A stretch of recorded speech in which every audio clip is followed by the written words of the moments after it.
Guys, welcome to a another edition of Scales 13. Now, recently, somebody asked me for one of the subscribers asked me for a care video of my blue tongue skink. I made one a while ago when he was a baby, but it's time for a new one. And I've learned a lot since I have one. I'm definitely not a. Come here, buddy. Oh, stop. I'm definitely not an expert when it comes to blue tongues. It's the first one I've ever had. But I've had it for about a year and a half now. Whoa, buddy. Come here. Don't touch that. And here he is. Sorry about that bad camera work. Handling a skink. Yeah, so this is Panther. Hey, buddy. Yeah. Usually he doesn't really hiss at me anymore. I think he's just annoyed because he was, buried and he's kind of like, who's this picking me up? Yeah, so this is him. You can see he's not a super huge blue tongue skink. The Indonesian species, by the way, he's not a Maruke blue tongue skink. I thought that the Marukes and the tiliqua gigas were the same species. I didn't know any better. I guess because their markings are very, very similar. But the Marukes get a lot bigger. He is a tiliqua gigas. The way you can tell is because he doesn't have as much reddish coloring on his sides, and his bands are a lot thinner. That's one way to tell. Also, there's a difference in the eel. What am I talking about? Ow, buddy! In the ear scales, Marukes are known to have three. Marukes are known to have four, I believe. And tiliqua gigas, which is this guy, which is the common Indonesian blue tongue skink, didn't have three. I don't know about y'all, but I see two. Unless you count that little tiny one at the end there. Two or three. But either way, yeah, that's what he is. But yeah, he's put him on the ground real quick. These are 1 foot tiles to give you a better idea of how big he is. I got pretty long fingers, big hands. So I mean, you don't know what glove size I wear, so it's not like I can actually give you a good size point from there. But yeah, these are 1 foot tiles, so you can see he's a pretty decent sized lizard, but not really giant as far as skinks go. Yeah, he was 4 months old when I got him. He's about a year and a half now. Actually going on 2 years. 2 years, buddy, yeah. They live about 15 to 20 years. Now, one thing that's really cool about blue tongues is their diet. That's the thing where I have the most fun with blue tongue skinks. They eat a large variety of different foods. I can show you a couple things that I feed my blue tongue. So I'm going to go to the kitchen, which actually is in my kitchen. What am I talking about? Okay, go to the fridge and basically just show you some stuff that I feed him along with some other stuff. Let me see. Should have had this out already. But, alright. Okay, well, these are mine, but yeah, he needs them too, so I'll just bring these out. Okay, now, some of this stuff is a little. Alright, now, okay, these are old, so ignore those. But yeah, so he'll get blueberries, blackberries as a treat sometimes. You don't want to give him too much, and this goes for a lot of different animals that we feed fruits to, not just our bearded dragons and blue tongues and reptiles, but also for rabbits and stuff as well. You don't want to give them high sugary foods all the time. The reason being is because just like humans, how we can develop diabetes and get sick from eating a ton of sugar, these guys, it's the same thing. It's not like every animal, when it comes across a piece of fruit in the wild, is gonna find oh my god, it's a wonderful field of blueberries or peaches or something like that. That's gonna be a rare treat, especially for blue tongues, because they're not an arboreal lizard. I guess you can say they're somewhat subterranean since they like to burrow. Whoa, buddy, little dust. You okay? Good. But yeah, basically, if a fruit falls on the ground from a tree or something, and it might be a couple days old, might start to decay or something, that's more of the fruits that these type of animals are going to eat. Iguanas, they're vegetarians, and they're probably going to get a lot more fresh fruit and stuff like that, just meaning they can climb and actually get to it, and eat a lot of greens and stuff like that. But especially for the guys like this that are omnivores, you really just want to go easy with the fruit. sweet stuff should be like maybe 10. I would even go as far to say 5% of their diet, because it's a treat. 50% veggie material, 50% proteins that would consist of insects and meat proteins. Now, let me see. There's a couple other things I give them. Okay, so we know salad goes bad kind of quickly. So if you want to give them something else besides salad, so that way you can make a nice mixture and add some veggies. This Flukish Crafted Cuisine Tortoise mix. The ingredients are pretty cool. It has a lot of stuff in there. It's got dried kale, red bell peppers, some sweet potato, butternut squash, some carrots, let's see, tomato pumice, dried apple pumice. It's got banana, strawberry, a little bit of whey protein, but it's got a lot of good stuff in here. See, dried spinach. Yeah, it's got a lot of different fruits and veggies in here. This is actually, the tortoise one is actually like almost completely vegetarian. I think I saw like whey protein or something here, so I guess it doesn't count as vegetarian because it's an animal product. But anyway, but yeah. So if you want something that can sit on the shelf for a while and you can open up later on, that your blue tongue may enjoy eating, you can get him these. He's not crazy over them, I'm not gonna lie, but he'll eat them if I mix them with his meats and stuff like that. So it's something good to have. But yeah, 50% of that. My blue tongue also gets some raw meat here and there. This is Instinct Raw Boost mixers. You can give these to dogs. What it is raw meats are easier for a lot of animals, especially canines, to digest, because in the wild they don't cook their food. Like when they find something, it's raw. Either it's carrion, it's dead, or even if it's a fresh kill, it's always raw, and they eat it the way it is. So this is more closer to what they'll find in the wild because it's not cooked. Cooking is a process that humans use, and we've been using it for thousands of years. Now, one of the foods I really like the Ruruva dog food because it's made in a human-grade facility, so the food's very clean. There's a lot of good vitamins in there, and my blue tongue just loves it. It's a really good food. A lot of people use dog food for blue tongues, cat food for baby blue tongues because it has a higher protein content because cats are obligate carnivores.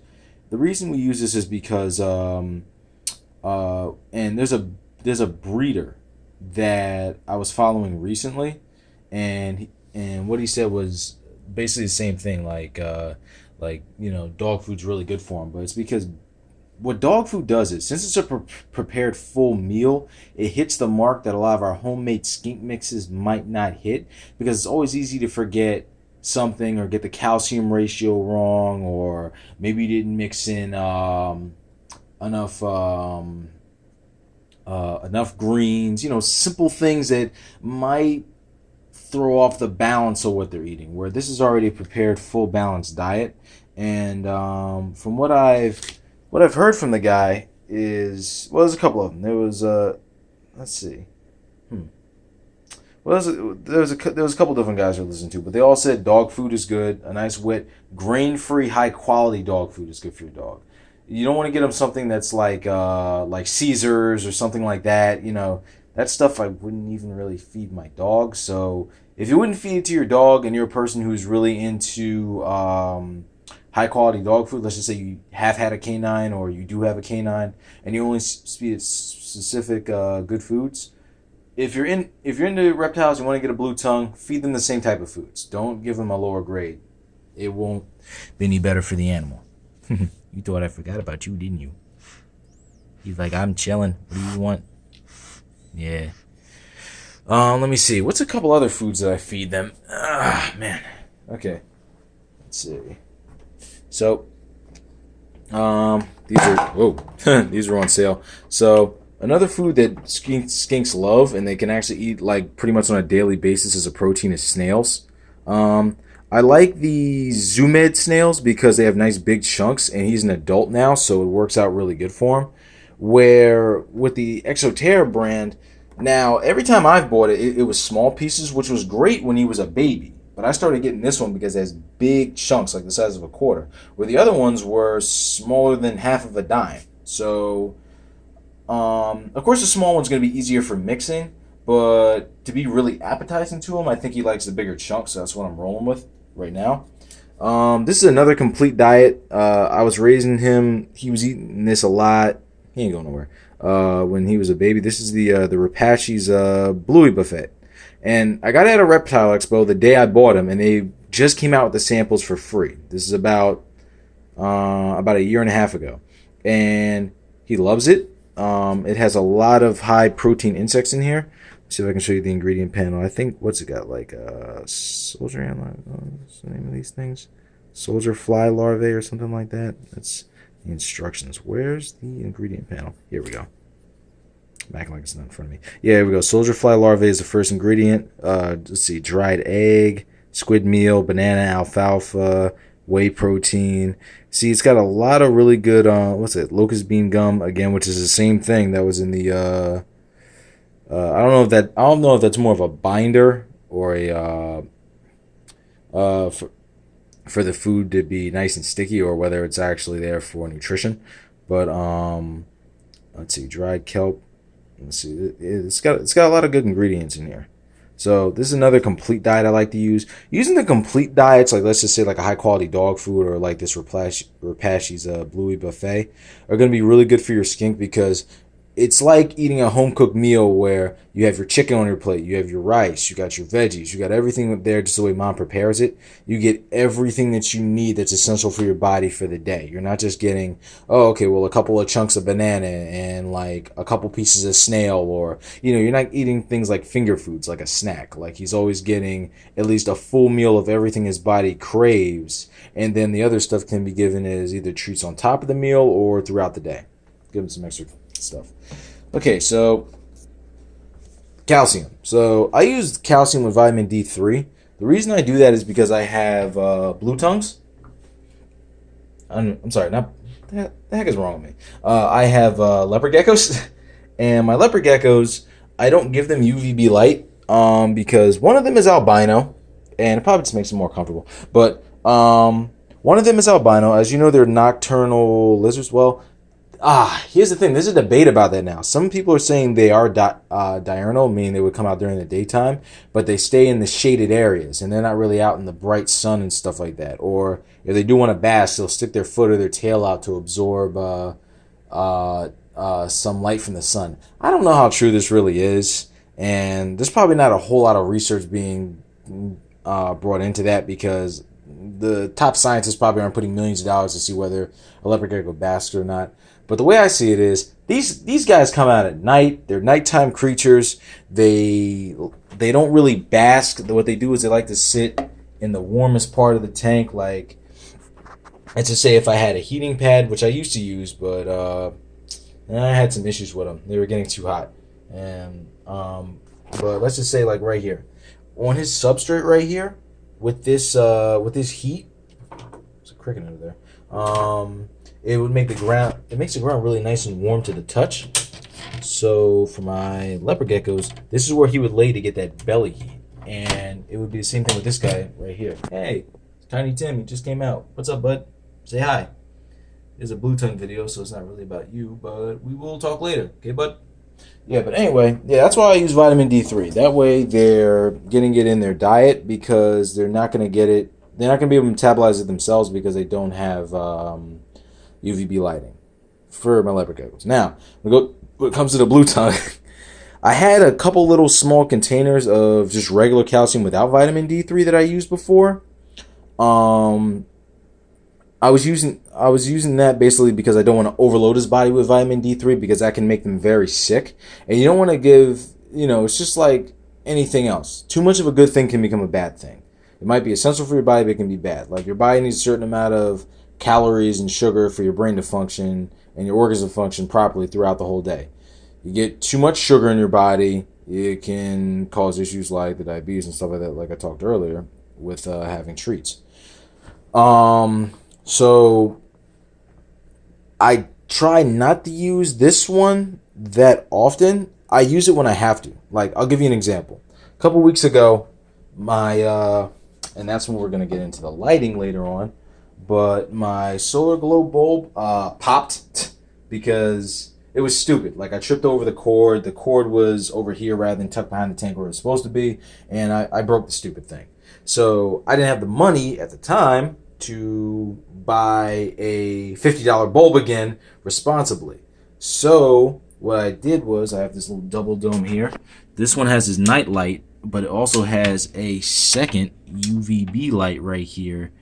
But this UVB light is very old and it doesn't work anymore. So I didn't even bother turning it on because I knew that it was no longer making the proper UVB light that would help him metabolize the vitamin D3.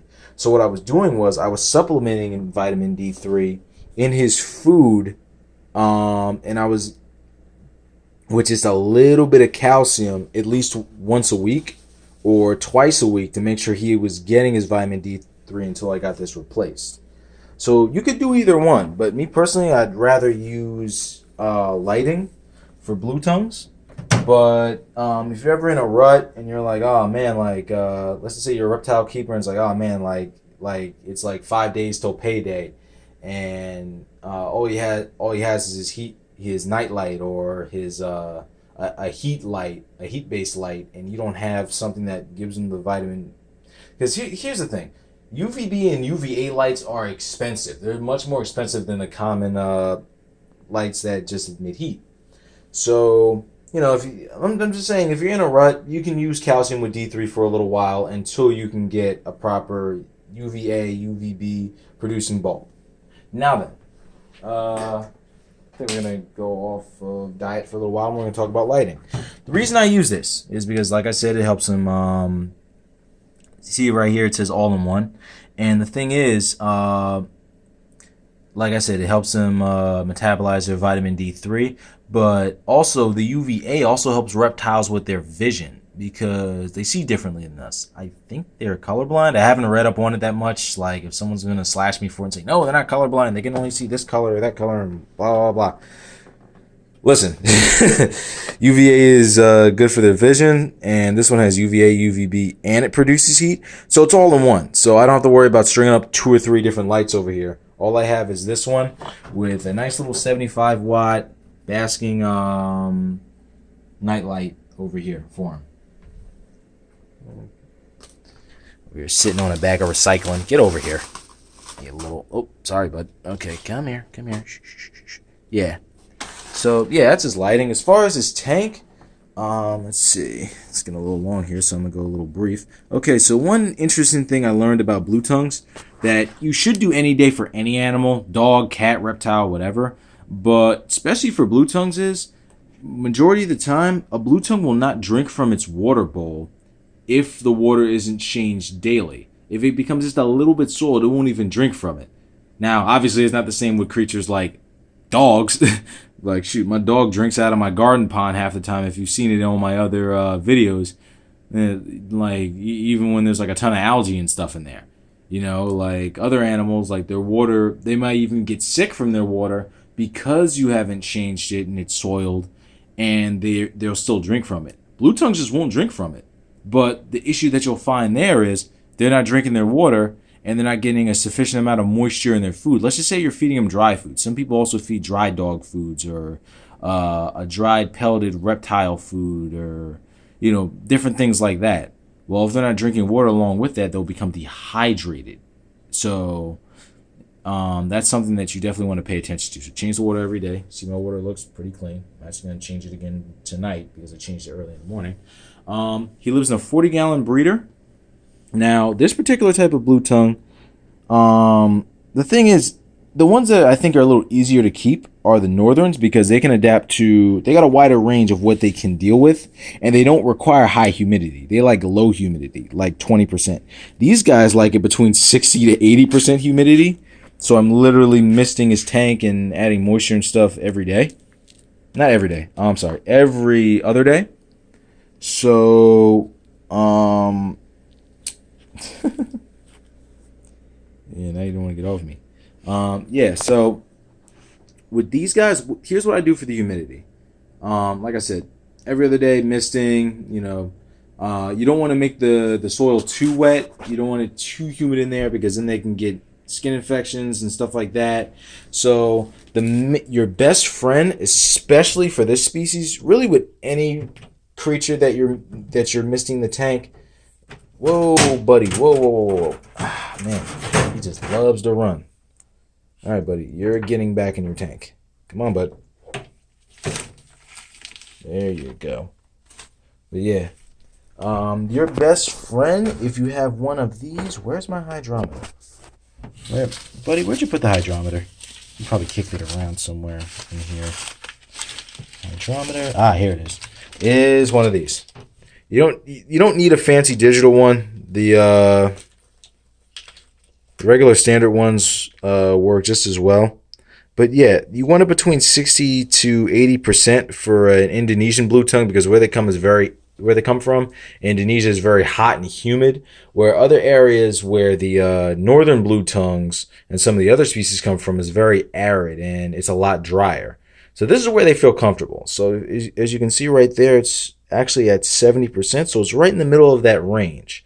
So he's actually really comfortable right now. I don't need to add any more moisture. I'm not going to. I'm not going to let it get too dry either. But yeah, like right now, I don't have to do anything. It's literally like perfect. So that's what I do with that.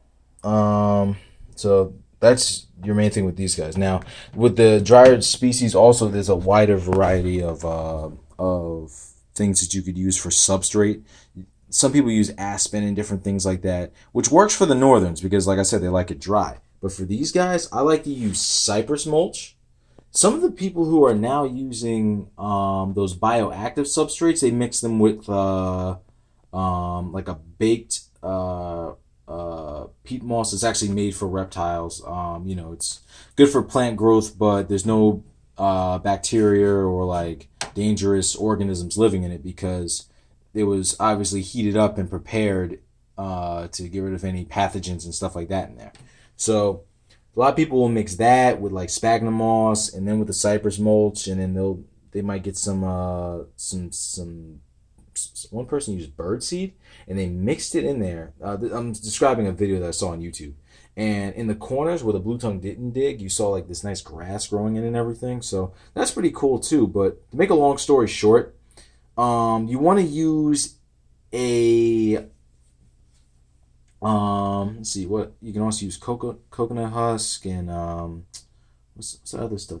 Eco Earth, which is like ground up coconut husk. Okay, my point being, I'm sorry, so many different things these creatures. My point being is that you want to use a substrate that's going to hold the humidity, hold the moisture, so that way the tank stays nice and humid, so your reptile is nice and healthy and comfortable.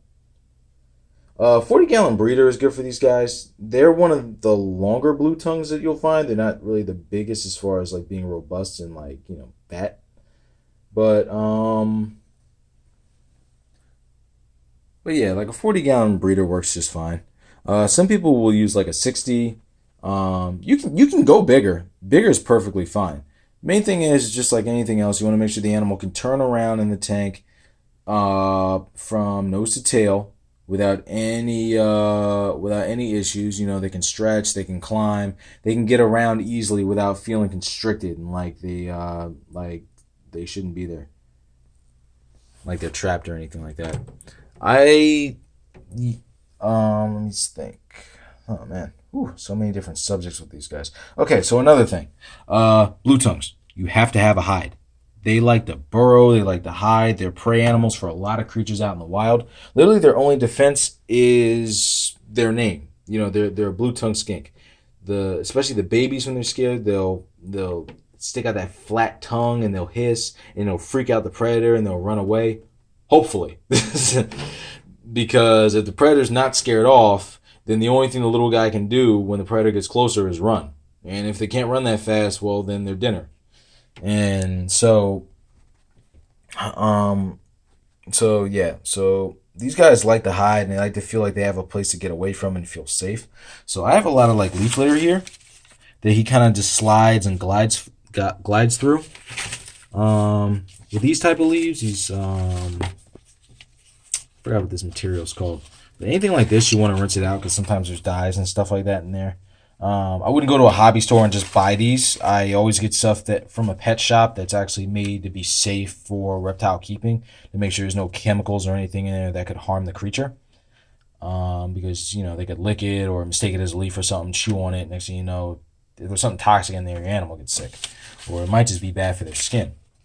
But yeah, definitely you want to have some hides. You want the substrate to be kind of deep so that way they can burrow. One hide is good, but two hides is definitely better. I'm actually gonna buy him a new one this weekend as soon as I get a chance. Another thing about blue tongues is they're a more intelligent lizard. So to make them happy, every time you clean your tank, which I need to, been about 10 days. Yeah, I need to take out that upper layer.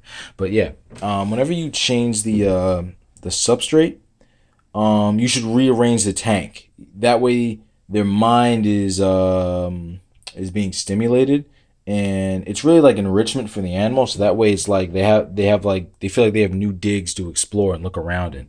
That way, they're not feeling like everything's dull, and they don't get lazy and just sit there all day and it's like, what is life, you know? So that's another thing you want to do for these guys. The hot spot for these guys, I like to keep it about 90 degrees. I use a little laser exoterra thermometer to get the temperature, to check the temperature for all of my lizards' tanks.